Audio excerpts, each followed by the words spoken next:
Welcome to Prabhat news. ఏపీలో కూటమి ప్రభుత్వానికి నాయకత్వం వహిస్తున్న తెలుగుదేశం పార్టీ 2024లో తిరిగి అధికారంలోకి వచ్చిన తర్వాత పదవుల పంపకాలలో విధేయతకు పెద్దపీట వేస్తున్నట్లు అర్థమవుతుంది. ఆపత్కాలంలో పార్టీకి అండగా నిలబడడంతో కష్టాలలో నష్టాలలో జవసత్వాలు ఇచ్చిన క్యాడర్ నాయకులను కంటికి రెప్పలా కాపాడుకునేందుకు సిద్ధమైంది. కార్యకర్తలను కళ్ళల్లో పెట్టుకుని చూసుకుంటామన్న మాటకు కట్టుబడి ఈ పంపకాలను చేపడుతున్నట్లు తెలుస్తుంది.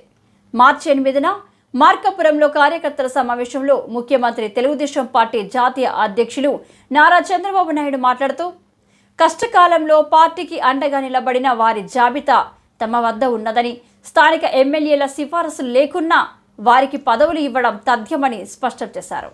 గత ఆదివారం ప్రకటించిన 3 ఎమ్మెల్సీల పదవుల పంపకాలలోనూ ఇదే వరవడి కొనసాగినట్లు అర్థమవుతోంది.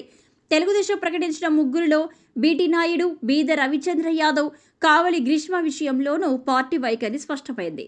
ఇక్కడ రేష్మ గురించి చర్చ చాలా తీవ్రంగా జరుగుతుంది. ఎవరి గ్రీష్మ? పార్టీ అధికారంలోకి వచ్చిన 10 నెలల్లోనే జోడు పదవులను అధిష్ఠించింది. 2022 ఒంగోలులో జరిగిన మహానాడును ఒకసారి గుర్తు తెచ్చుకుంటే ఆమె చేసిన ఉపన్యాసం తెలుగుదేశం క్యాడర్కు రోమాలు నిక్కబరుచుకుంటాయి. తనకు చంద్రబాబు నాయుడు మాట్లాడే అవకాశం ఇచ్చినప్పుడు వైసీపీ వర్గాలను తొడగొట్టి సవాల్ విసిరింది. అప్పటికే తెలుగుదేశం కేంద్ర కార్యాలయంపై దాడి, పలువురు ప్రముఖ నాయకుల అరెస్టులతో అట్టడుగుతున్న సందర్భం. ఈ సమయంలో క్యాడర్ నిరాశ నిస్పృహల్లో ఉంది. నిరాశ నిస్పృహలను పటాపంచలు చేస్తూ తొడగొట్టిన తన ఉపన్యాసం ఇచ్చింది. వైసీపీ నాయకులను, కార్యకర్తలను తాము అధికారంలోకి వస్తే వదిలిపెట్టబోమని ఖబర్దార్ అంటూ విరుచుకుపడింది. ఆద్యంతం ఈలలు, కేకలు, కేరింతలతో మహానాడు ప్రాంగణమంతా మారుమ్రోగింది.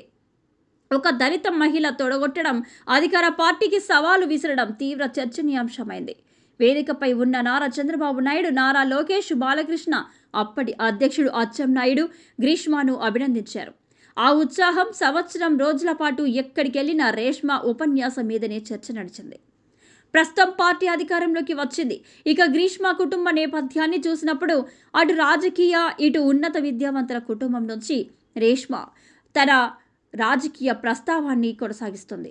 ఆమె తాత కొత్తపల్లి పున్నయ్య హైకోర్టు జడ్జిగాను, శాసనసభ్యునిగాను ఉమ్మడి ఆంధ్ర రాష్ట్రంలో పనిచేశారు. 2000లో ఎస్సీ ఎస్టీ వర్గాల స్థితిగతుల అధ్యయనం కోసం నియమించిన కమిషన్కు ఆయన చైర్మన్గా వ్యవహరించారు. సంవత్సరం పాటు రాష్ట్రమంతా తిరిగి పలు సిఫారసులు చేశారు. ఆర్థిక, సామాజిక సిఫారసులు ఉన్నాయి. ఈ సిఫారసులను జస్టిస్ పున్నయ్య కమిషన్ సిఫారసులుగా పిలుస్తున్నారు. గ్రీష్మ తల్లి కావలి ప్రతిభా భారతి తెలుగుదేశం పార్టీ ఏర్పడినప్పటి నుండి మంత్రిగా, శాసనసభ స్పీకర్గా సమర్థవంతంగా బాధ్యతలు నిర్వహించారు. ప్రస్తుతం తన వారసత్వాన్ని వారసురాలైన గ్రీష్మను రాజకీయాల్లో కొనసాగిస్తున్నారు. ఇక మండలిలో ప్రస్తుత పరిస్థితులను చూసినట్లయితే వైసీపీ చాలా బలంగా ఉంది. చైర్మన్ మోషన్ రాజు గతంలో వైసీపీ నుంచి ఎన్నికయ్యారు. ఇటీవల ఎమ్మెల్సీగా ఎంపికైన బొత్స సత్యనారాయణ మండలిలో ప్రతిపక్ష నాయకుడిగా వ్యవహరిస్తున్నారు. అధికార పార్టీపై బలంగా తన వాణి వినిపిస్తున్నారు. ఈ స్థితిలో వైసీపీని ఎదుర్కోవాలంటే మండలిలో బలంగా గలాన్ని విడిపించగల సభ్యులు తెలుగుదేశానికి అవసరం అవుతుంది.